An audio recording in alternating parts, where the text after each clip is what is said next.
You've been told your entire life that buying property is the smart move. Your parents said it, the banks said it, the news said it, and for most people in the UK, it's the biggest financial decision they'll ever make. In 2004, two brothers each inherited £150,000. One did exactly what he was told. One didn't. 20 years later, the gap between them will change how you think about money forever. Stay with me. Let's start with brother one, because the case for property is genuinely compelling. In 2004, the average UK house price was £150,633. By 2024, £292,059, nearly double. And that's before we even talk about leverage. Because here's something investing simply can't do. Imagine you only have £30,000. You can't buy £150,000 worth of shares with it, but you can use it as a deposit on a £150,000 property. You control the entire asset. So when prices rise, you're gaining on the full value, not just your deposit. That's how property fortunes get built. And then there's the thing no spreadsheet can capture. Property feels real. You can touch it, walk through it, paint the walls. It's tangible. It's familiar. It's British. Most people feel safer owning a house than owning tiny pieces of hundreds of companies they've never heard of. And honestly, that's completely understandable. So at this point in the story, brother one looks like the smart one. He's got an asset that nearly doubled. He's got walls. He's got security. But here's where it gets complicated. Before we can call a winner, we need the real number. Not the headline number, the real one. Because when people talk about property gains, they almost always look at two figures: what they paid and what they sold for. But that's not the full picture, not even close. Buying a property comes with immediate costs most people quietly ignore. Stamp duty, legal fees, surveys, moving costs, easily £15,000 to £25,000 before you've unpacked a single box. Then comes maintenance. Roofs leak, boilers fail, windows age, things break. Homeowners can easily spend over £5,750 in the first year alone.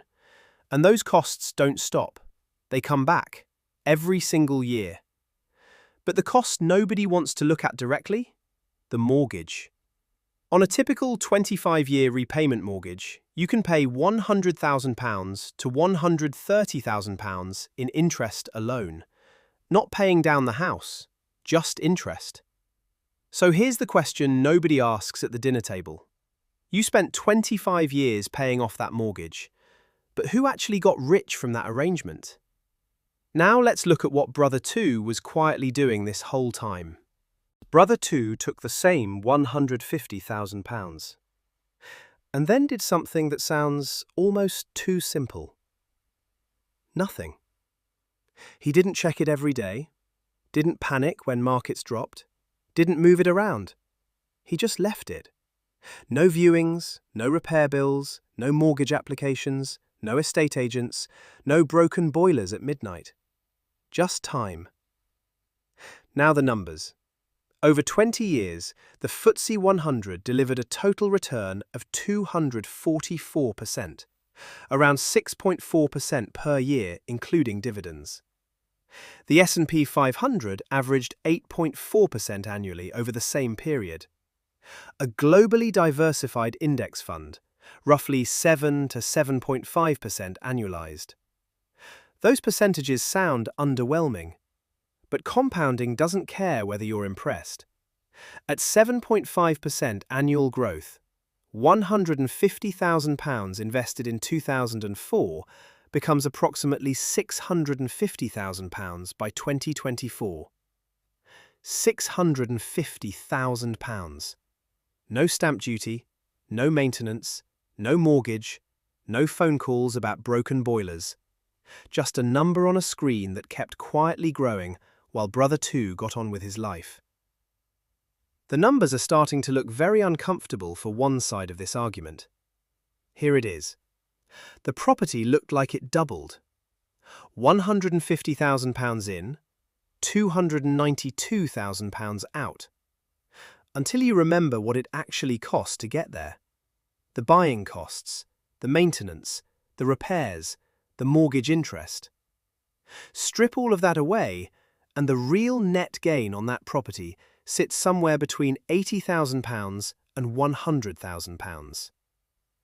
Now look at brother 2, £650,000. Pause on that. Not £200,000, not £300,000, £650,000, from the same starting point. Brother 2 didn't work harder, he didn't find some secret, he didn't take a risk most people would call reckless. He just wasn't lied to about which option actually builds wealth. Now, before the comment section catches fire, property isn't the villain here. For millions of people, it's one of the best decisions they'll ever make. It forces saving. Many people simply wouldn't invest consistently without the pressure of a mortgage payment. Leverage can massively amplify gains in a rising market. And you need somewhere to live. But here's the thing. The problem was never property.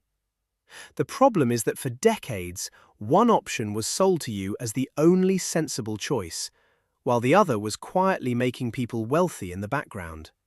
And nobody told you. Property builds walls.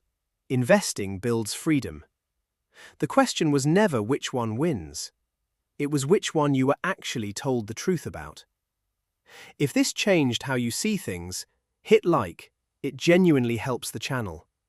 Subscribe to Pound Smart Pete, because next video we're going after another money myth that's been quietly costing you for years.